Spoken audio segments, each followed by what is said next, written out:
¿Buscamos curar enfermedades o diseñar seres humanos? En octubre del 2018, en Shenzhen, China, la ciencia cruzó una línea sin retorno. El investigador He Jiankui anunció el nacimiento de Lulu y Nana, las primeras gemelas genéticamente modificadas en la etapa embrionaria. Lo que parecía un avance médico, la promesa de inmunidad contra el VIH mediante la edición del gen CCR5, se transformó en un debate global sobre los límites de la ética y el poder de la biotecnología. El anuncio oficial, realizado semanas después, en noviembre, durante la Cumbre Internacional sobre la Edición del Genoma Humano en Hong Kong, sacudió al mundo científico y abrió una discusión que aún no encuentra respuestas definitivas. Hoy Lulu y Ana viven bajo estricta vigilancia médica porque todavía no conocen todas las consecuencias de la modificación genética realizada en sus embriones. El principal temor científico es que la técnica CRISPR-Cas9 haya producido cambios no deseados en otras partes del ADN llamados mutaciones fuera del objetivo. Estas alteraciones podrían generar enfermedades, problemas en el desarrollo o efectos que quizás parezcan muchos años después. Por eso este caso abrió un gran debate sobre la ciencia realmente estaba preparada para modificar embriones humanos de manera segura. En este caso, los actores principales no fueron solo el científico y los bebés, sino también los padres, según muchas investigaciones. Los padres aceptaron practicar bajo presión información incompleta sobre los riesgos reales del experimento. El problema ético es que las niñas nunca pudieron decidir sobre un cambio permanente en su propio ADN. Esto pone en discusión el tema del consentimiento informado y la responsabilidad de los científicos cuando trabajan con vidas humanas y tecnologías tan delicadas. El aspecto más importante de este caso es que las consecuencias no afectan solo a las niñas, sino también a las futuras generaciones. Al modificar el genoma germinal, los cambios genéticos pueden heredarse a los hijos, nietos y generaciones futuras. Esto significa que Yang intervino en la evolución humana sin el consentimiento de la humanidad. Por eso muchos científicos consideran que este experimento cruzó un límite ético muy peligroso y que la ciencia debe avanzar con responsabilidad y regulación internacional. Nos han vendido una promesa que parece irrefutable, el fin definitivo del sufrimiento. Imagina por un segundo un mundo donde nuestros hijos nazcan libres de cáncer o de cualquier dolor hereditario. Suena al mayor triunfo de la ciencia moderna.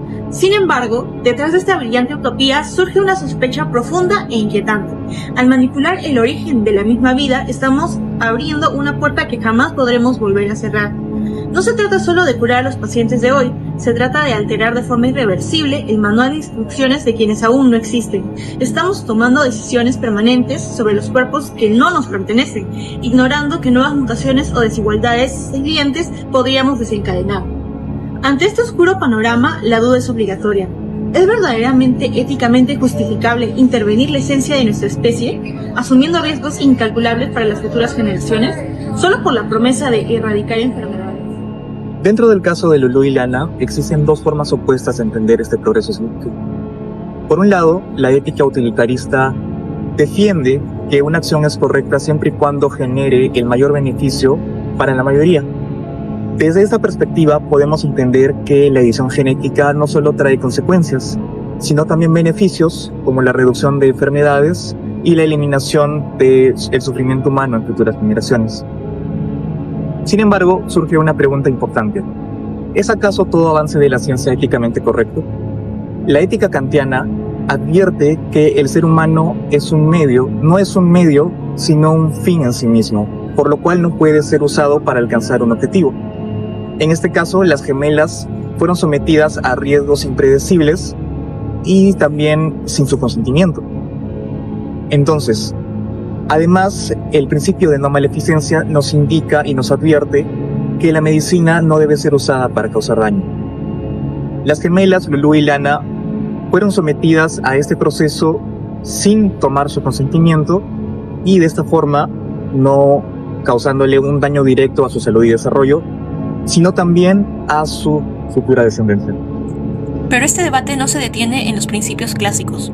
Hoy las mentes filosóficas más brillantes de nuestra era nos lanzan una advertencia final sobre el peligro de reescribir nuestro propio código.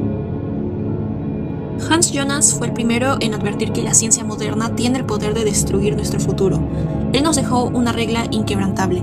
Obra de tal modo que los efectos de tu acción sean compatibles con la permanencia de una vida humana auténtica. Al alterar el ADN de las gemelas, se viola este principio fundamental, poniendo en riesgo la esencia misma de lo que significa ser un humano natural para todas las próximas generaciones. Por su parte, el defensor de la autonomía, Jürgen Habermas, aborda este peligro en su obra El futuro de la naturaleza humana. Su sentencia es clara: la programación genética destruye nuestra libertad, nos convierte en productos diseñados por otros. Su argumento nos revela una dura verdad: si tus padres eligen tus genes en un laboratorio, tú ya no eres verdaderamente libre, te conviertes en el proyecto científico de alguien más. Finalmente, Michael Sandel, el gran crítico de la perfección, cuestiona nuestra obsesión por el mejoramiento humano. Él nos advierte: el impulso por la perfección genética destruye la apreciación de la vida como un don. Intentar crear seres humanos a la medida nos arrebata la humildad frente a la vida, transformándonos peligrosamente en tiranos biológicos. La capacidad de alterar el ADN nos otorga un poder técnico sin precedentes, pero la técnica de por sí sola carece de brújula moral.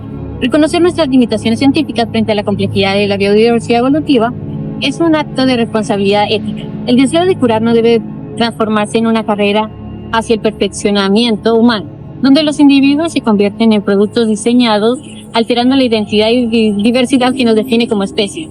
La intervención de He-Hyun Kyu demostró que la ciencia avanza mucho más rápido que nuestra capacidad de legislarla y comprender sus dilemas éticos. La respuesta a nuestra pregunta inicial es: la promesa de erradicar enfermedades no justifica la experimentación en embriones humanos, ya que la ciencia debe estar subordinada a la ética. De lo contrario, en el intento de jugar a ser dioses y diseñar humanos inmunes, corremos el riesgo de quitarle su derecho fundamental a un futuro biológico no condicionado en laboratorio. La ciencia avanza a una velocidad que muchas veces supera nuestra capacidad para comprender sus consecuencias y sobre todo para legislarla de manera responsable. Cada descubrimiento abre puertas que antes parecían imposibles: modificar genes, crear vida en laboratorios, alterar procesos biológicos y decidir incluso características futuras de los seres humanos.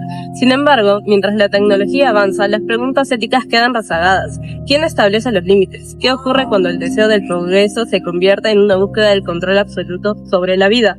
Jugar a ser dioses no solo implica intervenir en la naturaleza, sino asumir el riesgo de transformar a las futuras generaciones en productos diseñados bajo los intereses científicos, económicos o políticos. Lo que hoy parece una solución podría convertirse mañana en una nueva forma de desigualdad o manipulación biológica. La ciencia tiene el poder de salvar vidas, pero también alterar profundamente lo que entendemos por una humanidad. Y ante ese escenario surge una pregunta inevitable: ¿hasta dónde estamos realmente dispuestos a llegar antes de perder el control de nuestras propias creaciones?